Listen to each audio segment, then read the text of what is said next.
দর্শক মন্ডলী, আমরা সরি আমি গাছটা সহ আমার উপজেলার যেই নীলক্ষিয়া গ্রামে জনাব সালাউদ্দিন ভাইয়ের যে একটা কপি বাগান করেছে, কপি গাছ।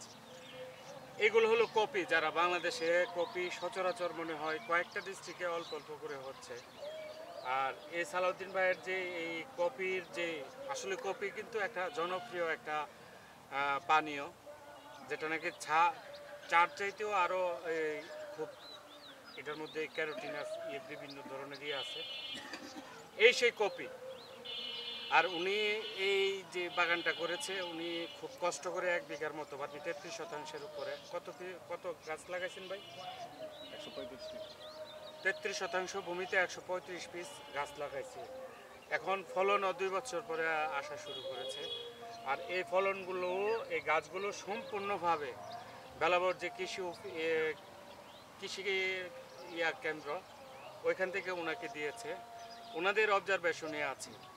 উনি আবার এই প্রক্রিয়াজাত করে এই কপির ওনার বাড়িতে করে আপনার প্রক্রিয়া করে মানুষকে। তো নরসিংদী ডিস্ট্রিক্টের মধ্যে সর্বপ্রথম মনে হয় এটা করছেন নাকি, না আরও কোথাও আছে?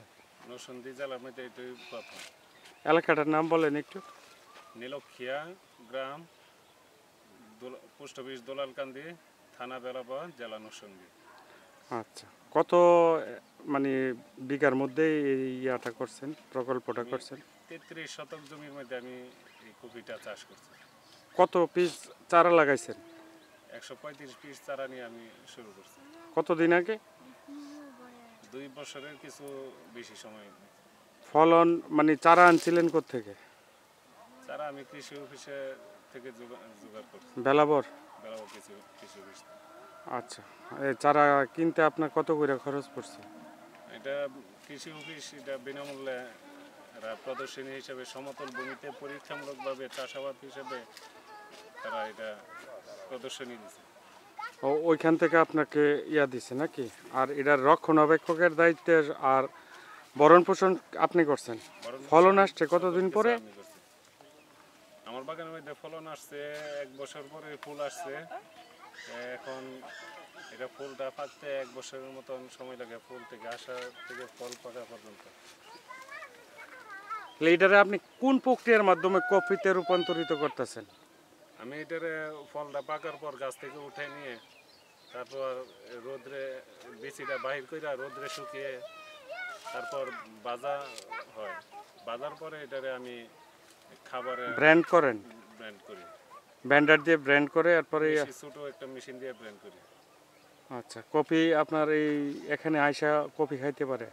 প্রতি শুক্রবার বিকালবেলা এখানে আইসা কপি খাওয়ার সুযোগ আছে। কি করেন আপনি? আমি থাই গ্লাস এসএস এর ইঞ্জিনিয়ারিং ওয়ার্কশপ চালাই। কোথায়? দোলালকান্দি বাজার 3 রাস্তার মোড়ে। মানে প্রতি শুক্রবারই আপনি এখানে ইয়া করেন? আমি ছোট ব্যবসা নিয়ে যেহেতু আমি ব্যস্ত থাকি সপ্তাহে 6 দিন, এই কারণে আমি শুক্রবার বিকালবেলা আমি কফি বাগান পরিদর্শনের সুযোগ জনসাধারণের জন্য করে দিয়েছি এবং তার সাথে কফি পানিরও ব্যবস্থা রয়েছে। কপি প্রতি ইয়া কত করে বিক্রি করেন? আমি প্রতি কাপ কফির মূল্য এটা একবারে কোনো কিছু মিক্সার নাই, এর সাথে একবারে অর্গানিক সম্পূর্ণ গাছ থেকে পেরে আমি প্রসেসিং করে আমি যে কফিটা খাওয়া, এটা 1 কাপ কফির মূল্য 50 টাকা। চিনি লাগে, দুধ লাগে নাকি? চিনি দুধ ছাড়া হইলে এটার স্বাদটা 100% যে কফি খাইতেছি এটা স্বাদ বোঝা যায়, কিন্তু চিনি দুধ দিতে হইলে আপনার মিক্সার মেশিন দিয়ে ভালো করে খাইতে হবে, কিন্তু কফির গুণাগুণটাও আমার মনে হয় যে নষ্ট হয়ে যায়। তাহলে আপনি কি আশাবাদী, কি করতেছেন মনে করেন, আশা করতেছেন যে এই কপিগুলা কি কোনো পার্টি বা কোনো এই ধরনের কেউ আসতে পারে? যে আমার কাছে তো বিভিন্ন কোম্পানি থেকে আমার ফোন দিছে কপি দেওয়ার জন্য, কিন্তু আমি এই বছর প্রথম ফলন অনুযায়ী দেখলাম আমার আশপাশের যে লোক আছে, পরিচিত যারা আছে বা যারা বাগান দেখতে আসে, তাদেরকে দিয়ে আমি কোম্পানিকে এই বছর দিতে পারবো না। আচ্ছা আচ্ছা, পরে কন্টাক্টে যাবেন। কত বছর ফল দিবে সামনের বছর? আমি কপিটা কত বছর মানে একটানা ফল দিতে থাকবে? আমি শুনছি যে 20-25 বছরের মতন এটা ফল দিতে হবে। তাহলে আপনি যে ওপেন করলেন, ওপেন প্রত্যেকটা বাগান হয়তো সিক্রেট থাকে, জীবাণু থাকে। আমার শরীরে জীবাণু, আমি অনেক জায়গায় ঘুরে আসছি, তো এইগুলো তো গাছের মরক ধরতে পারে। এইগুলা তো আপনার এই কৃষি অফিসারের সাথে একটু পরামর্শ করে জন্য আমাকে কৃষি অফিস থেকে কিছু আমার ইঙ্গিত দিয়েছে যে যারা বাগান পরিদর্শন করার জন্য আসবে তারা যেন বাহির দিয়ে বাগানের চারপাশ দিয়ে ঘুরে যেন তারা বাগান পরিদর্শন করে। আমি তো সেটাই বলতেছি। আমি তো এই যে আজকে কৃষির সাথে তো অনেক বছর জড়িত। আপনি যে ওপেন করে দিছেন, কে বা কাহারা এই যে আয়া কপিতে হাত দিচ্ছে, বাগানে ঢুকতেছে, গাছের তো ছত্রাক বিভিন্ন ব্যাকটেরিয়া আমি যে ইয়া করে আনতেছি, তখন তো আপনার বাগানটা ধ্বংস হয়ে যাবে। বাগানটা তবে এই জন্য আমি চারিদিক দিয়ে নেট দেওয়া আছে, নেট দেওয়া বেড়া দেওয়া গেট আছে। এখন আপনি যেহেতু আসছেন এই কারণে যারা একটু আগ্রহ হয়ে আসছে এখন তাদেরকে যদি সুযোগ না দেয় তাহলে এটা কেমন জানি দেখা যায়। এই জন্য সবসময় আপন জিনিসটা আজকে থেকে আপনার ওই এই বাগানটা তো আপনার কষ্টের, জি। বুঝছেন? তাহলে আপনার কাছে বিনীতভাবে অনুরোধ যে আপনি কষ্ট করে মানুষের মন জোগাড় করতে গেলে আপনি তো ধ্বংস হবেন। আমি বাগানের পাশে কিন্তু বসার ব্যবস্থা করছি, কফি পানের ব্যবস্থা করছি। এই কারণে আমি যারা পরিদর্শন করার জন্য আসবে আমিও তাদেরকে রিকোয়েস্ট করে বলবো যে আপনারা বাগানের পাশ দিয়ে আপনারা বাগানের সৌন্দর্যটা উপভোগ করবেন এবং বাগানের পাশে বসে কফির স্বাদটা গ্রহণ করবেন।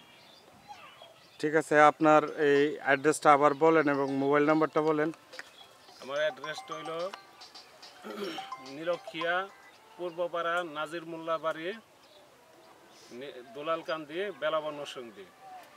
আমার মোবাইল নাম্বারটা হলো 0173808603